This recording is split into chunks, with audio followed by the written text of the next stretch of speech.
Hey everyone, welcome to the 28th episode of the IntelleXual podcast. Tonight we have Rachel and Brendon from The Amazing Race joining us. They are in the Amazing Race All-Stars. This is, I believe, the second season of the show that they have both been in, having finished in third place in a previous season. They just survived a non-elimination leg on the show, but they finished last this week. So they'll be starting next week's episode off behind the eight ball a little bit, and I think they have an extra challenge that they're going to have to do if they're going to make it through. So we'll see. They are at great risk of not making it through next week's show. So make sure you tune in and see, because it's going to be exciting. Rachel and Brendon both were on Big Brother. That's where they met. They're married now. They're an incredibly fun couple. We had a good time interviewing them. This is a bit of a different interview in that JJ joins in to host with me, but she joins in by phone. Rachel's in by phone. Brendon's in by phone. All four of us are in different places, but through the wonders of technology, we were able to have an interview together, and it's a lively chat, goes a bunch of different places. I really appreciate the two of them making the time to sit down with us here at the IntelleXual and have a good discussion. I think you're going to enjoy it. And let me just plug a couple other things we've got going on at the moment. Don't forget the Sci-Fi Sunday podcast goes out on Sundays here at the network. And a lot of amazing content's going to be coming to that show here starting yesterday, actually. We attended the San Fernando Valley Comic Book Convention. We got a lot of really good interviews. Yesterday we put up an interview with legendary character actor Mel Novak. Steve Schwartz just went crazy getting to interview him. If you don't know the name, you might recognize him from films with Bruce Lee, Yul Brynner, and Steve McQueen. The man's had a very long career. He's worked very steady, and he's just a generally very, very nice man. We're honored to have him on Sci-Fi Sunday. We've got a lot of content coming. We are going to be adding to the IntelleXual podcast something I'm going to start calling Friday Freebies. And Friday Freebies are going to be additional episodes that come out on Fridays, because sometimes, like right now, I just have an incredible wealth of content, and I don't want any of our guests to feel like they have to wait maybe as long as 2 months even for their material to hit the net.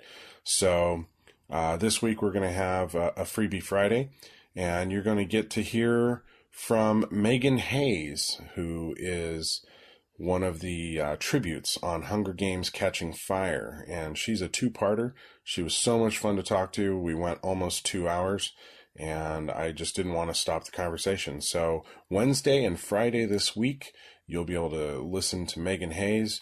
We talk Catching Fire. We talk about her moving here from Atlanta, and all sorts of other things. So look for those 2 episodes this week. Next week, I think we'll have 3 episodes next week as well, but I'm gonna kind of take a look and make sure that that's true before I officially announce a Friday freebie for next week. So in the meantime, sit down, grab a drink, and enjoy this really fun chat with Rachel and Brendon.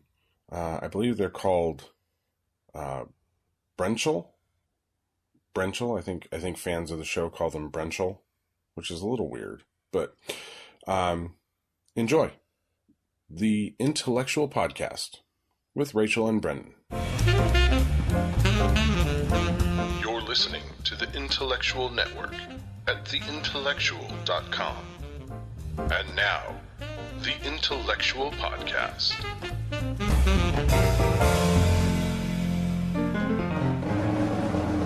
Okay. Hey guys, how are you? Hey, good. How are you? Great. Thank you so much for being on the show. I was just talking to Brendon saying it's just crazy that I ran into you at the Salute to 100 Stars for the Oscar party.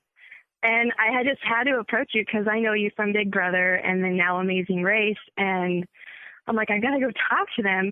And you guys were so nice and so welcoming. Thanks. And that was like such a huge relief because it's like you just see people on TV, and then now you're, face to face, and I've asked you to come on the show, and just thank you. So, oh my gosh, of course. Yeah, well, thank you for having us. Definitely. Well, we are normal people. Yes, that is for sure. So we'll just start with Big Brother, because that's what we all know you from. What was that process like getting onto the show?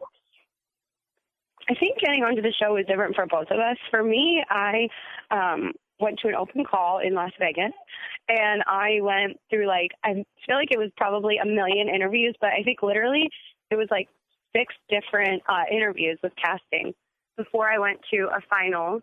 And then during the finals, you go through 1 million interviews every day. It's just a week of interviews. It's crazy. So the casting for Big Brother is very intense. For me, it was. Mm-hmm. Yeah, How for about me, Brendon is different. Yeah, I was literally out with a friend, and it was probably it was pretty late. It was already warm, so it was probably April or something. And some girl came up to me and tapped me on the shoulder. Was like, "Hey, have you ever thought about applying for a reality TV show?" I was like, "Yeah," when I was 21. I'm like, "I'm 29 now." So I was like, "Not really, She's like, hard and look it up, and you think it's something you might want to do, whatever." So I looked it up, and I was thinking, wow, $500,000. That's an awful lot of money. So I was like, I wasn't really sure. So I called her up, and she had me come down, and she had me film a video, 30-minute video, just talking about myself and whatnot. And then literally...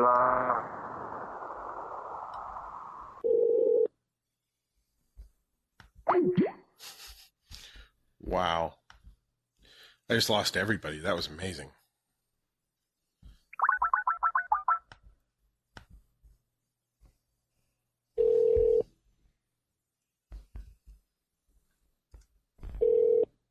Hello? Hi. Hi, sorry about that. I don't know if my phone dropped or what. No, I lost everybody.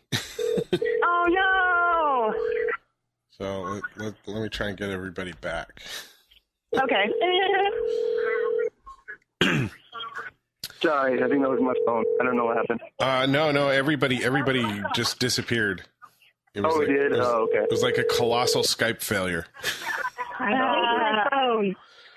No, it wasn't you, JJ. Skype just kicked everybody out. Oh, it was all of us? Okay. That was amazing. It was And everybody all of us blamed our own phones. Yes. yeah, it was everybody's fault except mine. How about that? Hey, we should make T-shirts that say that. I'll wear it. Anyway, Brendon, you were in the middle. You want me to go right back into talking about it? Yeah, go ahead. Yeah. So with me, I basically went down to casting, and they filmed a 30-minute video with me and talked a little bit about myself. And then, literally, a week later, I got accepted to UCLA, the PhD program here, for biomedical physics. So the first thing I thought was nobody's going to want to take me if I'm on reality TV. So I wrote them a nice long email and told them I appreciated being considered and blah, blah, blah, whatnot. And then told them I couldn't do it. Well, fast forward, they called me a couple of times between then and the show. I'm like, are you sure? I'm like, yeah. And then 2 weeks before the show was about to film, they called me up one last time, and last-ditch effort. I'm like, are you sure? Is there any way? And I'm like, damn it. At that point, I knew I was, going to be in school for a while, and I thought, man, I could really use the money as grad student. So I went down the next day, and I interviewed with the casting people, and then they took me straight to the producers. And then the last person I interviewed was with Les Moonves, president of CBS. So it was kind of a whirlwind. And then literally everybody liked me. I told them a funny story about how me and my buddy did a strip show in Denmark one time because we ran out of money. And so everybody thought it was hilarious. And I even had Les Moonves laughing, so that was good. And, so I went down, did medical and everything, psych and all that, and then was thrown in the shelf. So I really didn't have a lot of time to prepare. So for me, I wish I had really known what I was getting into. But maybe some ways it was good, Your process sounds very different than Rachel's. Yeah, it definitely was. Well, and that's the other thing from the show is when you go in, I remember this right after that is a lot of the people in the show remember each other from going through the casting process. So they'll see each other. They don't really talk because they don't want them to interact with each other. but they see each other, so they remember who was there and who wasn't. So they knew I wasn't there. They knew Rachel was there. You're like, who's this guy who came out of the blue? Hayden and Kristen. Yeah, exactly. Brendon came out of the blue. It was Hayden, Kristen, and Brendon, I think, were the out of the blue ones. I think everyone else was in casting with us. That's funny. Yeah, so you have a reality show in the reality show. Yeah, literally. So, they have auditions right now for Big Brother, and I've thought about applying for the longest time, but I always chicken out. So do you guys have any you should totally apply. I this time I might. We'll see. But do you have any advice for the people who are thinking about maybe applying for a show such as Big Brother? I always tell people if you want to apply that you should basically you should go in there with your story that you want to tell them and why you'd be good for the show, but make sure that it's personal. Don't ever make anything up because they can tell, but make sure that it's different. If your story is that you're a dog groomer and that you want to go on Big Brother because learning all these skills you learned in dog grooming, you think that that's going to help you win the game, then go in there and tell them why you love dog grooming and why you think that will transition you into the skills for, winning the game. And they want to hear your personal story. They don't want to hear something that you made up or something that you think they want to hear. They want to know who you are and why you're going to go on the show and win the game. Oh, that's great advice because go ahead. No, go ahead. Go ahead. Just I didn't mean to cut you off. Oh, well, it's true because I think when a lot of people do apply for these shows and go to the casting calls or send in their tapes, they try to be who they think that they want. And I'm guilty of it because I've sent in tapes for back in the day when Real World was still good, and I've even 9 years ago, I applied to be on Amazing Race myself with a friend, and you just try to be cooler than you are, but really, all you have to do is be yourself because that's cool enough. Exactly. Yeah, all you have to do is be yourself. What they want to know is that you're going to be good on the show. They just want to make sure that you are who you say you are in casting is going to be who the person they actually cast. And they just want to know that if you say that, you hate redheads, that when you get into the house that you really hate redheads. They don't want someone that's lying or trying to be something, Yeah. Well, I was just going to say you really, really the best thing is to be yourself because especially when you're in Big Brother, I can tell at least. I can tell the difference between people who are being genuine themselves and people who are trying so hard to be this politically correct person or this person who's always walking on eggshells. And eventually, at some point, in Big Brother especially, you break down because you can only put on that mask for so long before it drives you crazy, And and outside of that, I think some of the best, the best lines that people always remember from Big Brother are usually said because somebody's not watching what they're saying and they're not thinking about what they're saying, and they just say what's ever on their mind, and that ends up being the most hilarious stuff because it's not planned, And that comes from people just being themselves. Well, a perfect example is that little catchphrase of yours. What is it? Nobody comes between me and my man. That's even come back to when your sister was on the last season. They kind of brought that in as a joke, and I thought that was funny. Yeah, and I think too. I think you can always tell who's in there trying to act for the camera, and they don't want that. They want to put on a show that's about winning competitions and that's a social experiment. They don't want to see people that are going in there with catchphrases already made up in their heads and with people that are already going into the situation that are have it all planned out. They want to see people that go in there and that are going to be real because it's a reality show. It's not supposed to be a scripted reality show. It's not a docuseries. It's a competition reality show. And there's so much TV nowadays where it is scripted reality, but that still is the attraction of big shows like Big Brother, where you still are trying to capture as close to being real life as possible. And while that is damn near impossible with a camera in your face, Big Brother is definitely a show where it does tend to capture a little bit more real behavior in real life because the camera isn't 2 inches from your face at all times, you know? Well, I think so at some point people do. I think that's why I like the competition reality shows better than, say, the Kardashians. Because you are competing to try and get something, right? So there's got to be a little bit less of the kind of scripting reality involved in that. Yeah, and I think that's why so many people like and appreciate Brendon and I, because we are real when we go into these shows. We don't try to cover up who we are. We don't try to cover up our emotions and act for the camera. We just go in there and we're real. And if we're upset, we're upset. And if we're mad at each other, we're yelling at each other. And if we're happy, we're laughing and screaming because we win in competition. And we don't try to, like cover that up.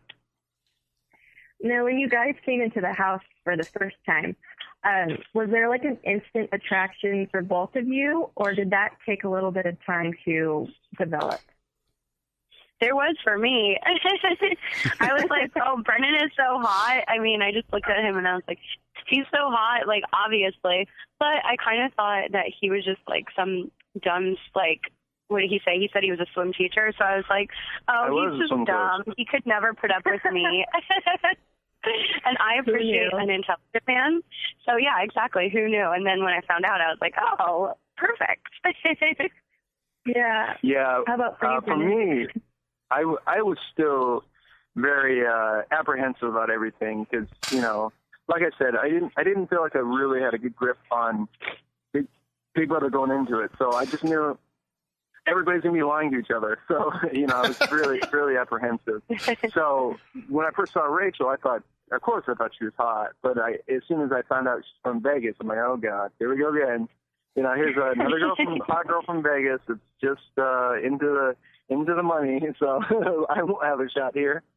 So after I got to obviously know her and know who she was, she actually blew me away because she was way different from what I would have expected. So, you know, it definitely for me was a very humbling lesson in not judging a book by its cover. And we're all guilty of that, right? I mean, it's right. You don't have to be on a reality show for that. Mm-hmm. Exactly. Is one thing I got to say or ask, is it weird? Because the only reason I know these things about you is because I'm a huge fan of shows like Big Brother and Survivor and Amazing Race. Those are the three that I watch.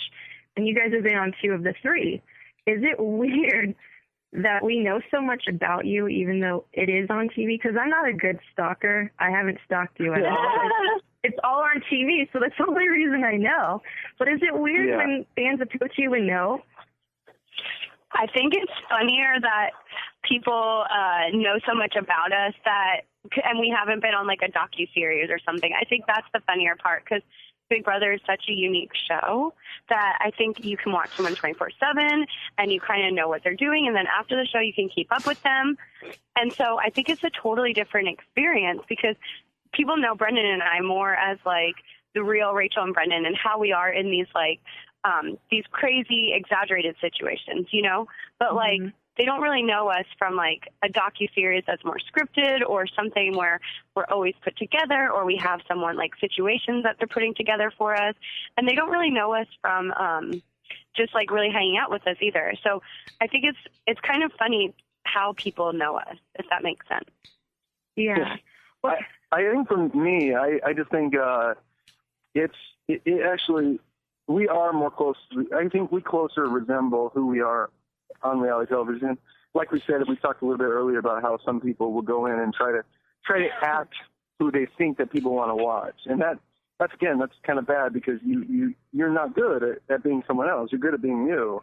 And so for Rachel and I, we're pretty open. You know, we're pretty open. We and I think that might be partially a consequence of us having been on Big Brother the first time is that everybody does see our life. You know, everything from us, you know, kissing for the first time, which they didn't technically see because I did put a blanket over our head, you know, to us, you know, us coming back and you know, Julie Chen going on national television and telling everybody that we had sex. That was great, you know, stuff like that. Where at some point you realize that people know a lot about you, and so I mean, what good does it do just for us to try really hard to be people we're not, you know? So for us, we're pretty open, and we know people seen a lot of us and know about a lot about us. And we're not in denial. So, I mean, for us, I think we're pretty approachable. And when people come up to us, it's not so, like I always say, like 99% of the people who are fans of Big Brother are really cool. And they're respectful. They know a lot about you, but they're not like coming up and, smacking you on the butt because they know you like that or something. You know what I mean? Yeah, right. They're pretty respectful. So, but it is interesting. It's very weird because you forget sometimes. I mean, we forget when we come out of the house for the first time.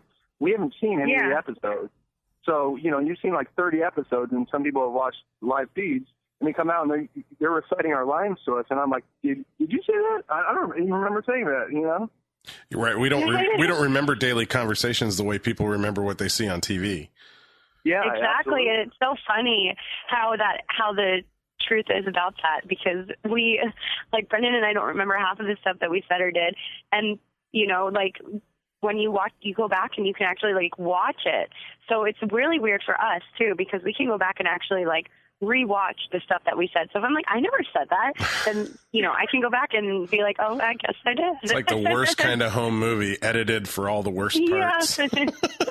Exactly. Rachel, I think I read somewhere that you're hoping to do the trifecta of reality TV sports. Whoop, whoop. I am hoping to be a reality trifecta athlete. I have kept saying that ever since we did Amazing Race the second time. I'm like, all I want to do now is Survivor. I've done 2 seasons of Big Brother, 2 seasons of Race. Put me on Survivor. So let's get that tweeting.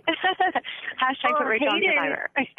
Hayden was on Survivor last season. I know. I'm like, he did a really good job. Guy. Yeah, he got pretty far, which is impressive. So that's all you guys have to do now. Brendon, would you go on Survivor? I think that's a show I should have been on the first time around because everybody told me that. Because I really hadn't watched. I didn't know much about the shows. I mean, I watched a little bit of TV, but other than some Discovery and sci-fi, I don't watch too much TV in general. So I didn't really know a lot. And people kept saying, oh, you should have done Survivor. It's real physical. And then when I watched, I'm like, man, this actually probably would have been pretty good for me. But at this point, I'm getting closer and closer to finishing my PhD, and that's my goal. And as much as I love the competition reality shows and competing, especially with Rachel, I think I'm going to have to go ahead and pass the baton off to her and let her have this one if they will have her on Don't Survivor. worry, baby. Now, I'll do you proud. She better. And, I mean, of course, the number one question would be, what would Rachel bring on Survivor? Yeah, that's a great question. Sequins, obviously.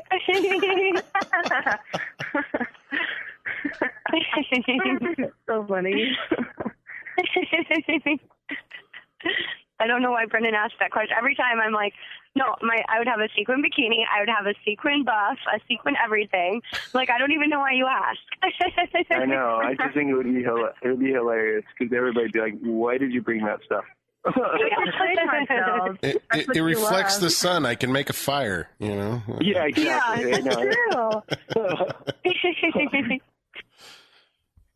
That's so funny. So, I'm up to date on Amazing Race. You're the last show on Sunday. I don't know how much we can talk about it since you're still on the show and the show's still going, but because you guys had to make a raft and it kept falling apart in the water. What was that like? Was it really scary? That was crazy. Yeah, that was crazy. That was one of the hardest challenges that I think I've ever done up to this point in Amazing Race.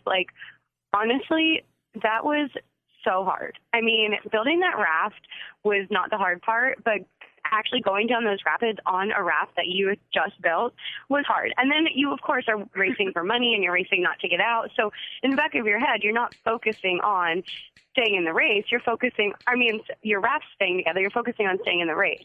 So I think that's why it was such a hard challenge. Well, and you were already behind schedule, too, because you'd missed the first flight out, right? Yeah, we were 3 hours behind every team. And so it was really stressful for us. Because you go from having a 1 out of 9 shot of still being in the race to a 1 out of 3. So it's you have that added pressure to know that we were always listening for Megan and Joey right behind us and hoping that they weren't going to catch up and pass us because nothing was going right for us. And the river was very misleading because when you looked at it, you're like, oh, look, It's got a couple little white swirls here and there. It's nothing big. And then all of a sudden we get down and you turn one corner, you're like, oh my God. And you're like, okay, we got past it. And you turn another corner, you're like, oh my God. There's more rocks. And these rocks were not like baby rocks. They were like, some of them were really big. I don't even think that they really showed it as much as the truth was, but it was like, I mean, it's hard to show how hard it is on TV, but like these were really hard rapids. Have you ever gone rafting before? There were just rocks everywhere. Oh, sorry. Go ahead. Have you been whitewater rafting before at all? Or was that your first time ever on water like that? I've been whitewater rafting, but I feel like it was nothing like that. Like, we were rafting in this, like, little raft, and it would bounce around on the rocks, and we would all scream and cheer. And then, like, we would float down the river, and then he would bounce again, and we'd be like, woohoo, this is so fun. So I don't think I really went whitewater rafting. After doing that challenge on the race, I'm pretty sure I never really went whitewater rafting. And then it started to fall apart and everything. Oh, yeah. So you've been on Amazing Race twice now. When did you guys go on the first time? What year was that? Season 20, right after we had won Big Brother. Oh, okay. What has been the most amazing place you've been brought to from that show so far? Well, so far, so far, I think our favorite place is Africa from season 20. And then I have to say my other favorite place, just because it was really cool, was Malaysia, Borneo, that we just went on last week. Because it was just a really, really cool, unique place. And I don't think I would ever go there if I wouldn't have been brought there on the race. But my favorite all time is 100% Africa. We went to Tanzania, and it was, to die for amazing. Like, we're definitely going back. There was little baby baboons, mommy baboons, and there was we went through the Ngorongoro crater. We saw giraffes. It was just, the memories that we have created from Amazing Race are, they're priceless and they're not replaceable, So we feel so lucky to have the chances to go on the race and have done what we have gotten to do with the race. I haven't talked to a single person who's ever been to Africa who didn't say it was just a life-altering, mind-changing experience, Literally life-altering. Exactly. And I think for us too, everyone we talk to that have ever gotten to go there say they want to go back. It's amazing. It's, mind-changing. And it really is. I think there's something about the culture out there and about all the wildlife and everything. It's so amazing once you're out there. Well, especially nowadays when everything has to be faster, better, more, stronger, and it needs to be quicker. If you go to a place like Africa, and there's not tons of wireless, transmitters everywhere, and people aren't walking around on cell phones, but you see people are happy, and people are getting water out of a well, but they're still happy, and everybody was so nice and friendly. And then you drive out and you see what maybe the world was like years and years ago before we really overpopulated it, and you see the diversity of wildlife, and it really is beautiful, and that really did change a lot. Change your perspective, but it helps you appreciate what you have back here. Yeah, I just got back from 3 weeks in the Philippines. It was my first trip back to visit family in 30 years. Oh, cool. And it was kind of this. Okay. Yeah, everybody's good. Everybody's good. They weren't in Tacloban. No. But it was interesting experiencing the people there who have so little, but seemed so much happier with their life than anybody I know here. Yeah, and they have so little, and they act like they have so much. Yeah, exactly. It's a different perspective. Yeah, and I tell you, it was tempting to stay on a beach there and simplify my life. I 100% agree with you. It happened to me when I visited Spain. I was like, man, these people have a life. They just hang out. That's okay, babe. When you graduate, we'll go do your residency there. Well, there you go. So right now, Brendon, you're going for your PhD at, I think I read UCLA. Is that right? Good. Because if you were going to say USC, we'd have a problem. Yes, it's UCLA. Wikipedia let me down. Oh. You mean you can't rely on Wikipedia? That's crazy. Right. Yeah, I hear that you can go in and edit information like anyone kind of can. So. You can. I tried it. Yeah, that is true. But you can't edit your own stuff. Yeah. Oh, exactly. no, you cannot edit your own stuff because then Wikipedia gets mad at you and sends you an email telling you that you cannot edit your own stuff. Even if it is correct, you have to have someone else edit it for you. Mm-hmm. I may have learned this recently. I have learned that recently. Yeah, Sorry, we got really off topic. Yeah, sorry. No, it's all good. No, it's good. But you guys, both of you have, Rachel, you have a bachelor's, right? In some kind of science. Chemistry. Yeah, I'm not very good at science, so I don't even know. And then what are you going for, Brendon? So I'm working, my degree is going to be in biomedical physics. So at what that basically qualifies me for is later on, if I want to work in a hospital, I can work as a physicist to help treatment planning for patients that get radiation therapy. So the doctor would know about the biology of the brain, for instance, and we know about the physics of the radiation treatment. So we help plan and make sure that they're using correct beams and settings and all that. So we're helping to minimize, healthy tissue damage. So right now what I do is I do molecular imaging. So I work with brain imaging. So particularly we focus on Alzheimer's patients, but I also look at some other neurodegenerative disease as well. Wow. That's so over my head. That's awesome. That's okay. That you love that. Brendon's kind of a genius.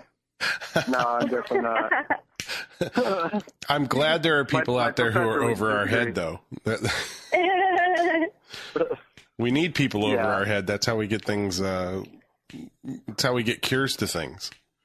Well, I mean, I think with my background, actually, oddly enough, having been in reality television, coming here, it's kind of nice too, because I get a lot of people who interact with me, and every once in a while I say something about science, and I get a lot of feedback, and people are like, "Oh, that's cool, that's interesting."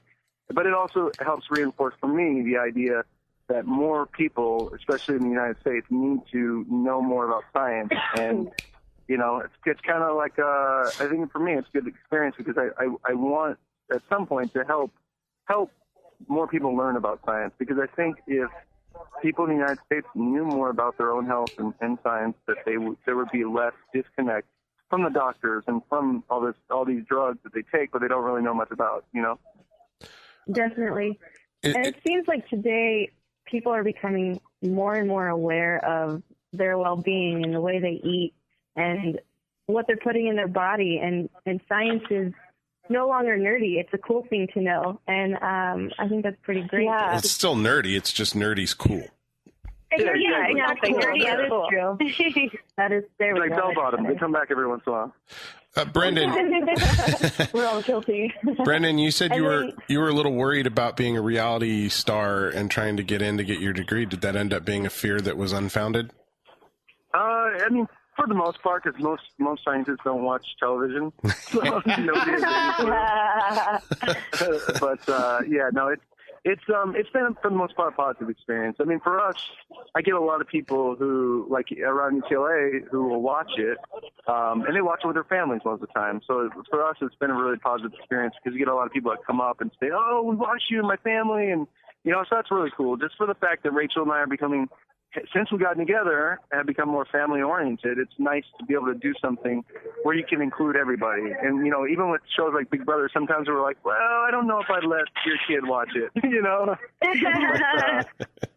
But race, I'm like, yeah, absolutely. I think it's really cool. Speaking of kids, are there any hopes on the horizon? Good question. We hope so. Brendon said that we have to. I think we'll be involved in the decision making of that. I don't know, Rach. Well, I hope so. Brendon wants to wait until after he graduates, but I want to have babies soon. So hopefully we'll have them sooner later. Yeah, I have a 3-year-old daughter. Oh, congratulations!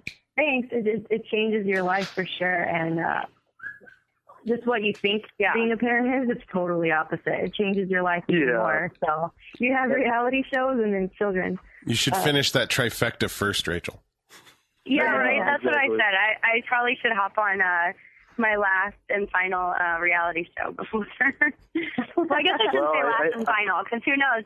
There might be one about a baby, too. Yeah. Never say never.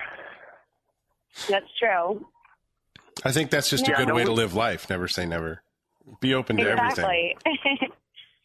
That is very true. No, we're excited. We want to have a baby, but yeah, we want to be. My thing is, I just want to be prepared as well as much as somebody can be prepared, I guess. You're never prepared. Yeah. Exactly. And every time I say that, somebody else says that. So, but I do. I really. Yeah, think they say you're never prepared.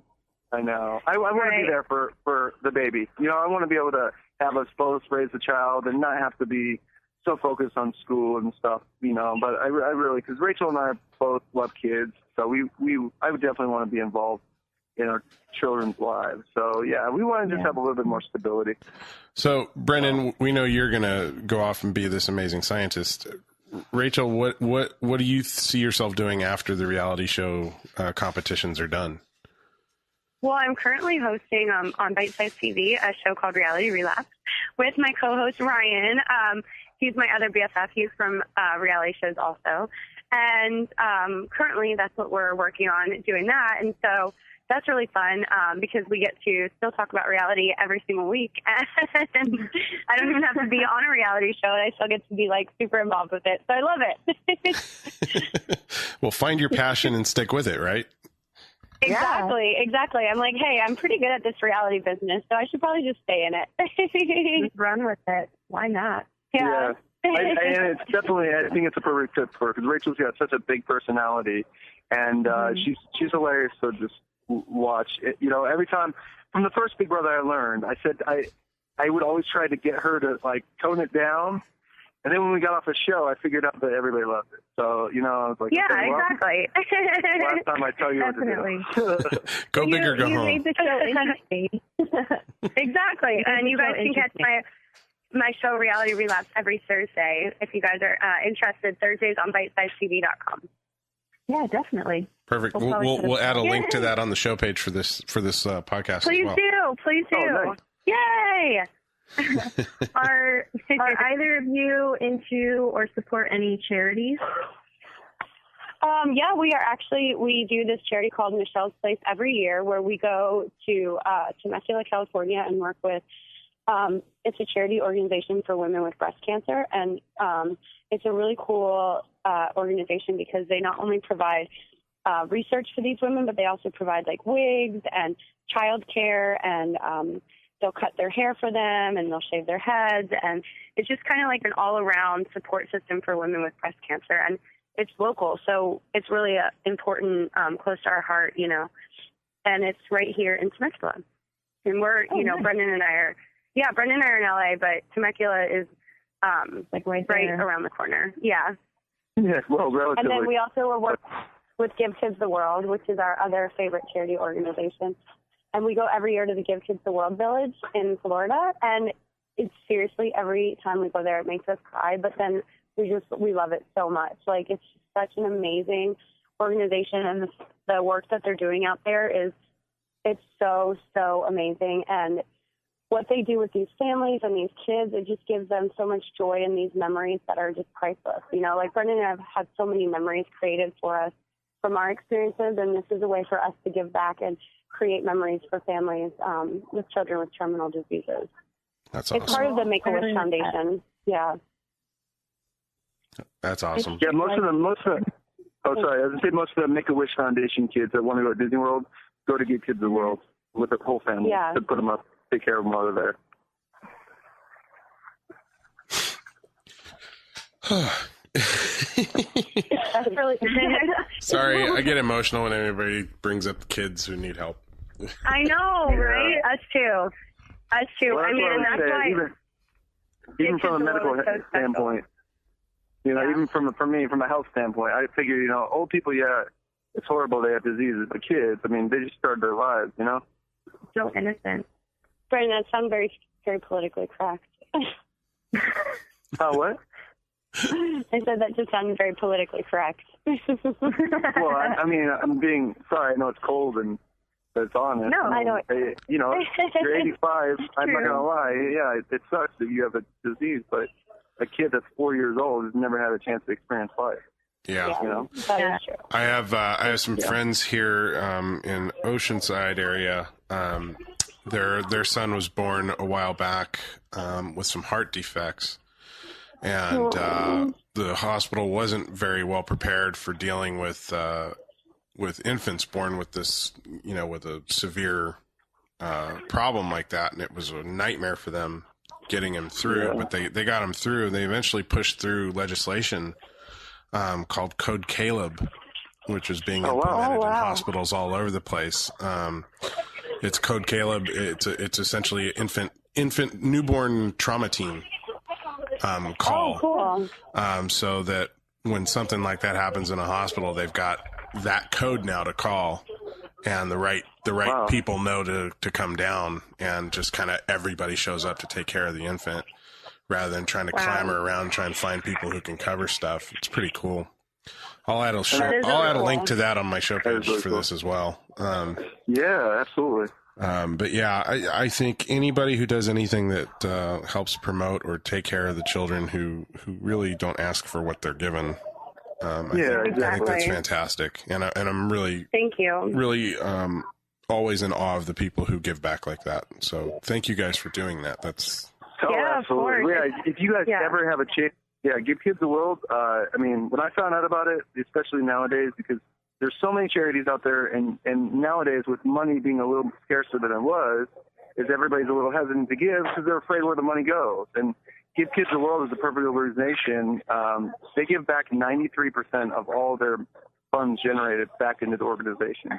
So it's the largest nonprofit that receives new toys and new donations, and the largest amount of volunteer hours. So they have something like 200 volunteers per day at their place. It's amazing. That's fantastic. That's so wonderful to know. Yeah.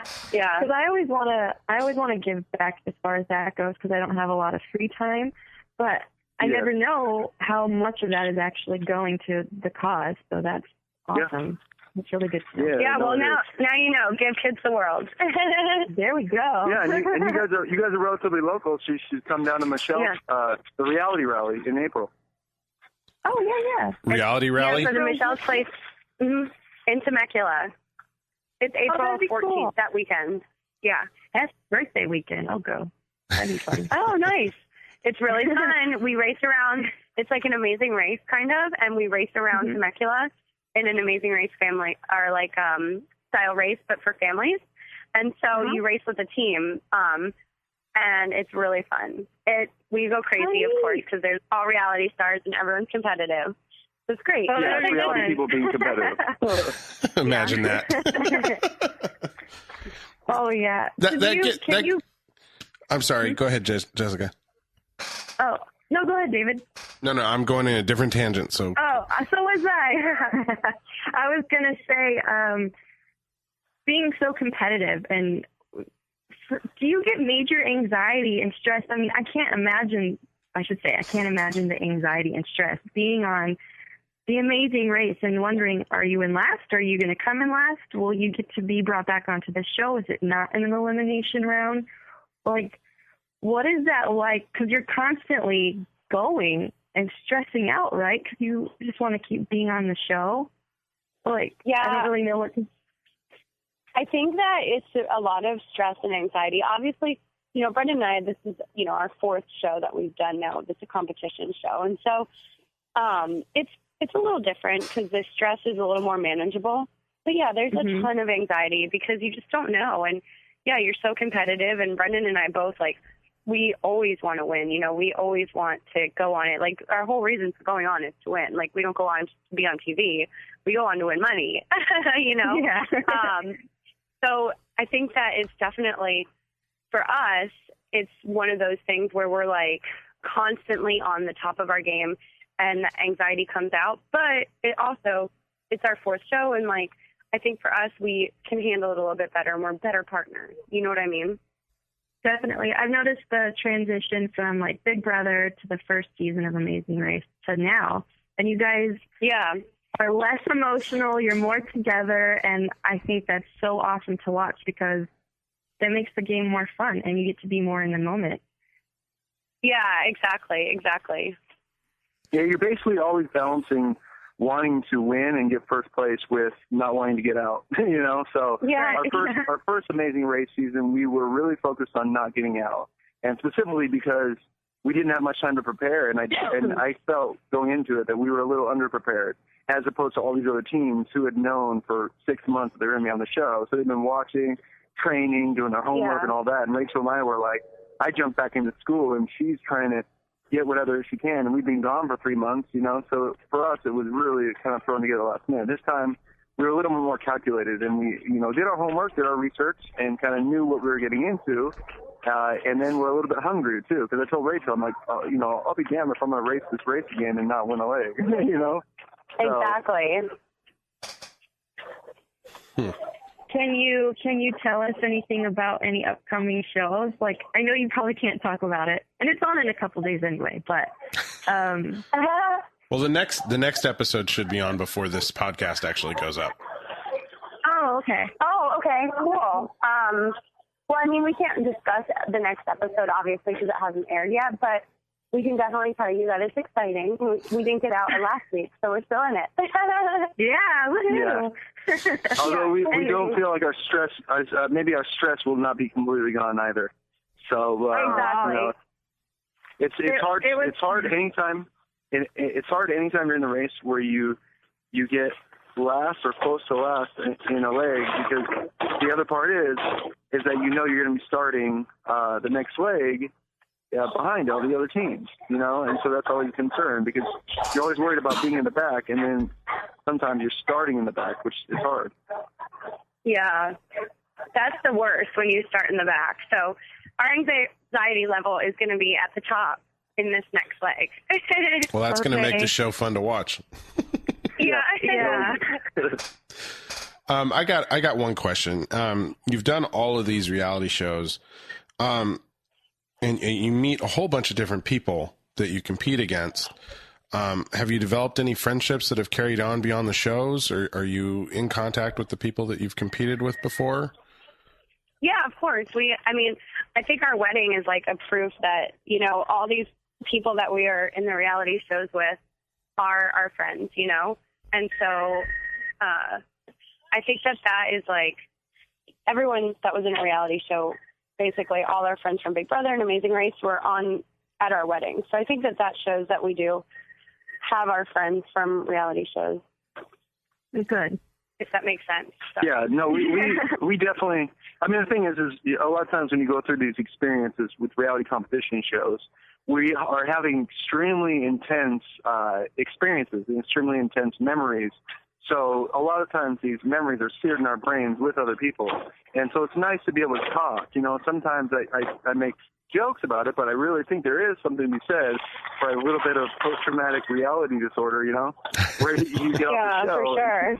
and you have a lot of all these emotions, and you can't really talk to too many people about them because they don't understand. Or they think it's, come on, you're just exaggerating. It really wasn't that bad.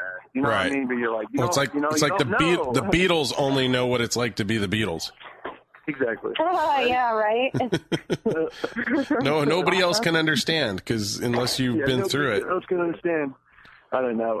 But it really is. It's a unique experience. But when we come off, a lot of times, I would say most of the time you can probably guess who we're friends and who we're not friends with.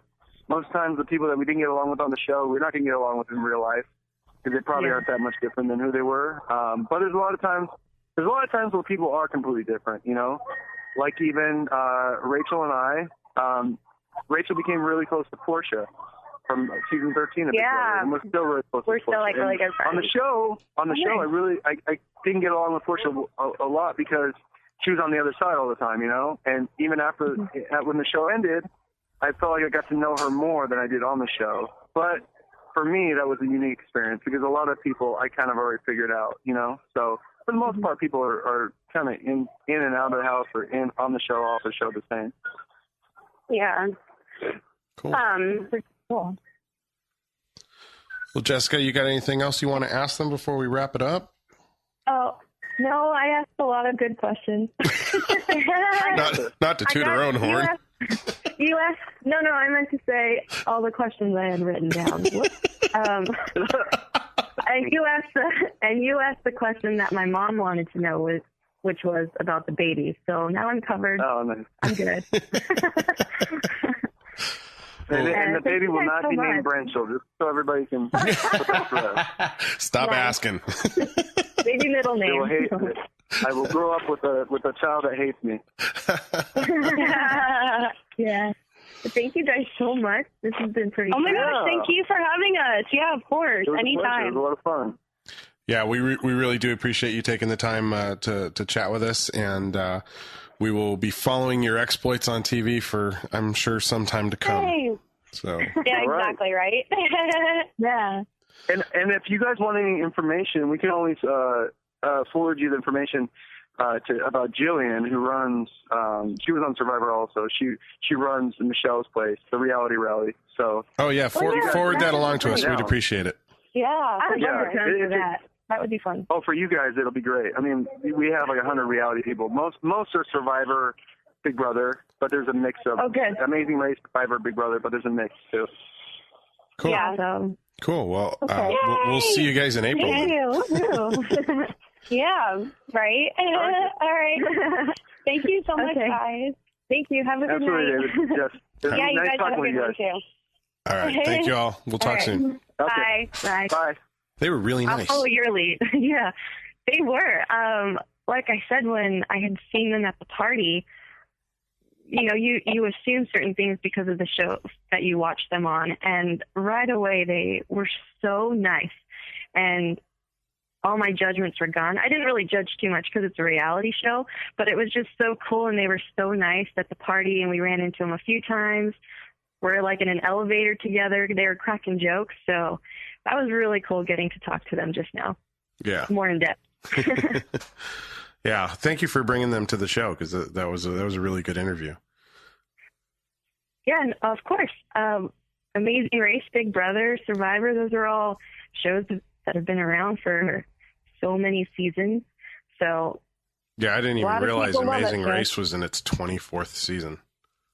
yeah, it's crazy. And I think Big Brother is auditioning for, I think it's its 17th season or something like that. Wow. But it's incredible, and they're still going strong. So It's funny. I went to watch some episodes to try and see Rachel and Brendon before we chatted with them, and I spent 10 minutes watching an episode, and I'm like, why is this in standard def? Did Amazing Race never move to high def? Like, what is going on? It took me a while to realize that Hulu Plus had fired me off to season 1, episode 1. Oh, yeah. And then I was like, whoa, wait a minute. Oh my gosh, I've seen this before.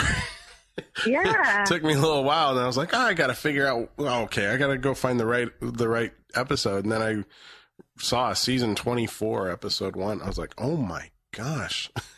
I know. Couldn't It's believe incredible. that many seasons have been produced. It's unbelievable. I know. I started watching all those shows because my mom did. And I think I started watching Amazing Race at like season 2, and Big Brother right away, and Survivor. I just love that show. They're fun, and they're so competitive, and my stress level even goes high when I'm watching the show. So I can't imagine what it's like to be actually on it. Yeah, I watched all those shows in their first season, or for 1 or 2 seasons, and then I pretty much kind of tapered off watching them. Pretty much the only real reality show, competition show I watch anymore are the singing ones. So I watch The Voice and I watch American Idol. Yeah, and those are the only ones I don't really watch. So between the two of us, we got it all covered, right? got it Well, all and Teresa covered. watches all the cooking competition shows, so we're all Which is covered. I watch sometimes. I see the music ones and the cooking ones because my roommates love those ones. So we're all good. I get the good feedback from all of them. Well, it sounds But- like we should go to Temecula in April. I didn't even know those kind of events existed. I would totally support that. Yeah. And the day before my 29th birthday, so Woohoo! thinking maybe You just shared 29. your real birthday You shared your real age on the podcast. That's amazing. I'm still in my 20s. I gotta only one more year of that, right? Yeah. Next year, your birthday's stall. I'll keep my mouth shut. Cool. Well, thanks for joining us by the phone today. Yeah, totally different. Pretty cool though. Yeah. Thank you. We only had one major hiccup, but luckily it was right in the beginning, so we bounced back pretty well. I think I'm going to leave it in just so everybody can kind of hear how complicated it can be when you're trying to do a 4-way phone call.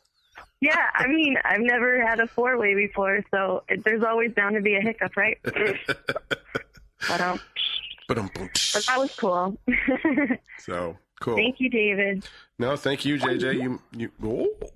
Oh. That's hilarious.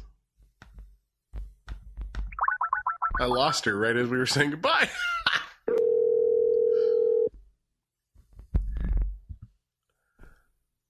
Seriously. It's almost like Skype had heard our conversation and was like, huh. Let's pull another prank. Take that, yo. Oh, man. I made sure to stand in a spot in my house where I have full bars. I haven't been moving, but... Well, it happens. Skype sometimes just drops phone calls. It's okay. But no, what I was saying was thank you for bringing them on. You made that happen, and you were very proactive up in Hollywood during Oscar night, and this is the result. So yeah, congratulations. That was an amazing night. Thanks so much. All right. Well, we'll see you soon, and we'll talk then.